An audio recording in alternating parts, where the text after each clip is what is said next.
It's all about winning atmosphere.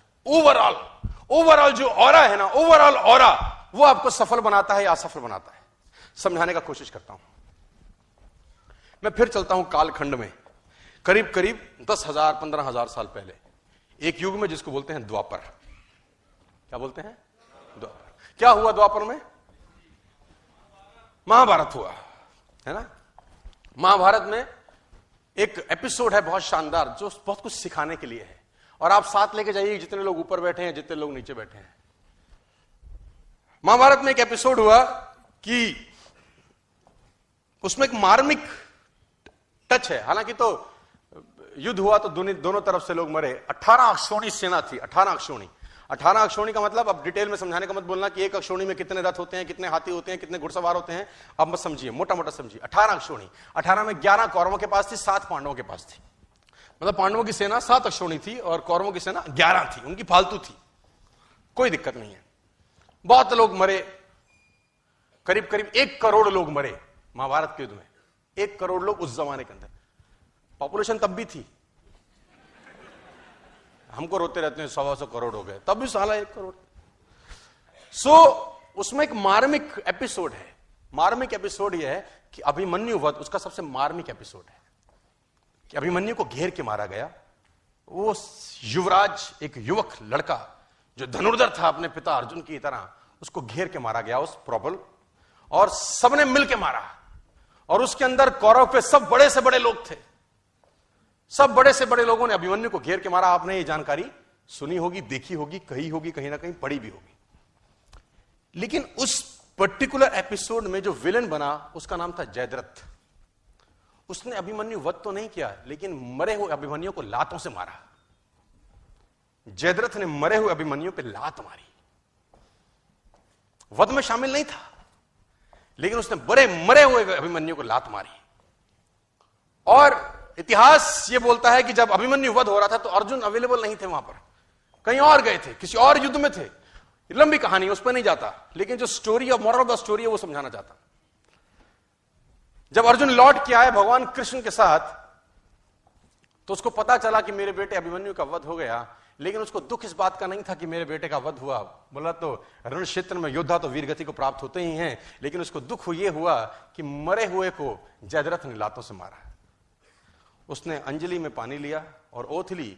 शाम को पहुंचा था कि अगले दिन सूर्यास्त से पहले अगर जयद्रथ का वर्ण नहीं कर दूंगा तो अपने आप को जला डालूंगा, अग्नि में अपने शरीर को समर्पित कर दूंगा अगर अगले दिन सूर्यास्त से पहले जयद्रथ को नहीं मारा मैंने। अब जैसे ही उसने ये घोषणा करी, एक गोल रखा, एक टारगेट रखा, दोनों सेनाओं में हड़कंप मच गया। कौरव प्रसन्न हुए और पांडव उदास। कौरव इसलिए प्रसन्न हुए कि एक दिन बचाना है बस जयद्रथ को। अगर एक दिन बचा लिया, अर्जुन मरा, खेल समाप्त हो जाएगा, क्योंकि मेन प्लेयर यही है। मेन प्लेयर तो वही था ना। और पांडव इसलिए परेशान हुए कि ये क्या कर बैठा, एक दिन न ढूंढ सके तो क्या होगा। अर्जुन गया, और अर्जुन गया तो खेल गया।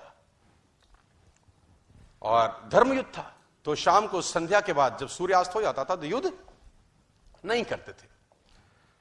अगले दिन जैसे ही सूर्य उदय हुआ, युद्ध की भेड़ी बजी, और उस भेनी के अंदर अर्जुन और कृष्ण ढूंढने लगे जयद्रथ को। और कौरव भी कोई छोटे मोटे तो थे नहीं, भगवानों से लड़ रहे थे, तो कुछ ना कुछ तो उनमें भी टैलेंट रहा होगा यार। उन्होंने जयद्रथ को छुपा लिया।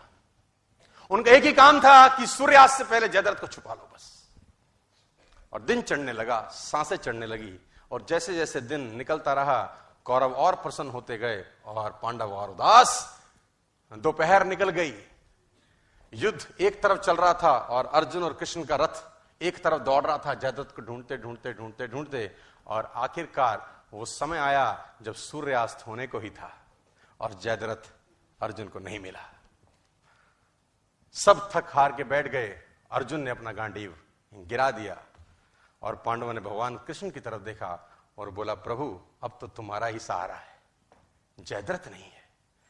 भगवान ने बोला, कुछ नहीं, करता हूं। बोला, जयद्रथ कहां से लाओगे? भगवान ने जयद्रथ तो नहीं लाए। उन्होंने क्या किया, माया रची और बादलों को आदेश दिया और उन्होंने सूरज को ढक दिया। तो उन्होंने बोला, ये क्या करते हो? भगवान कृष्ण का जवाब सुनिए, साथ लेके जाइए। बोला, माहौल बनाता हूं। क्या बोले? विनिंग एटमॉस्फेयर, बोले माहौल बनाता हूं। और जैसे ही बादल सूरज के सामने आए, सूरज छुप गया और उन नालायकों को लगा कि सूर्यास्त हो गया। बेवकूफ अपनी बेवकूफाना बातें बहुत जगह दिखा देते हैं।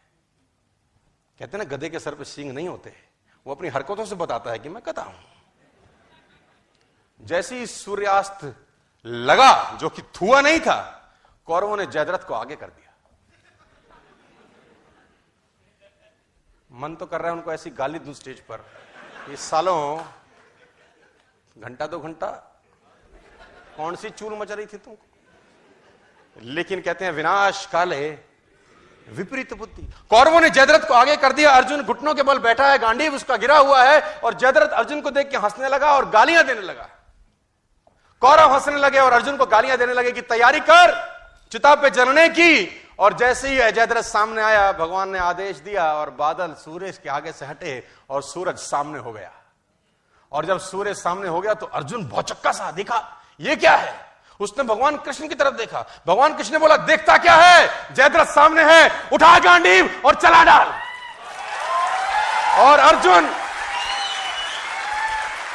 अर्जुन ने गांडीव उठाया और तीर चलाया और जयद्रथ का सर धड़ से अलग कर दिया। जयद्रथ मारा गया।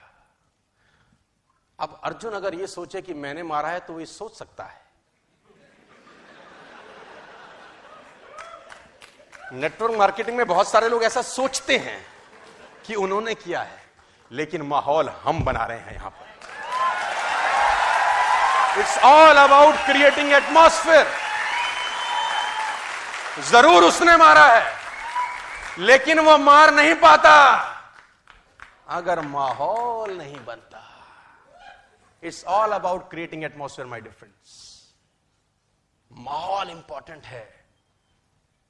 आप अपनी टीम को एक बेहतर माहौल दीजिए तो एक छोटा सा व्यक्ति भी जो अनएजुकेटेड हो सकता है, जो कम पढ़ा लिखा हो सकता है, जो गरीब परिवार से आ सकता है, ऐसा हो सकता है जिसमें कम टैलेंट हो सकता है, लेकिन अगर आपने उसको माहौल दिया तो वो व्यक्ति एक्स्ट्रा ऑर्डिनरी रिजल्ट आपको प्रोड्यूस करके देगा।